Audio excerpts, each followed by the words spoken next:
Hello, my name is William Chung, and this is my arc length project. I will be using calculus to find the length of my path. So, as we can see here, my path and arc is in Ridgefield, New Jersey. I mapped out the path on Google Maps, as we can see here on my screen. So, I found a few coordinate points that are on my path. I then used a graphing program to find the line of best fit for my coordinate points. The coordinate points are on the left, and the sketch of my graph is on the right. I took the function given to me from my graphing program and took the first derivative of it. After doing so, I plugged in the function into the arc length formula.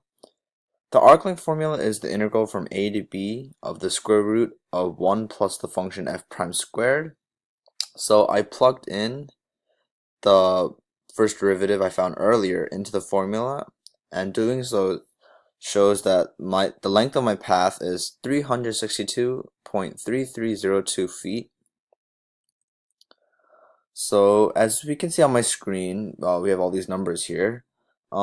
If we combine the remaining path length and the calculated arc length, the total length of my path is about 1,424.3302 feet.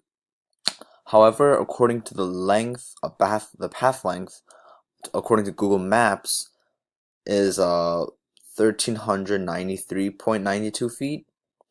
And doing some quick math, we can see that the percent error is about 2.18%, which is relatively small. So this shows that my calculations are not too far from the actual length. Thank you.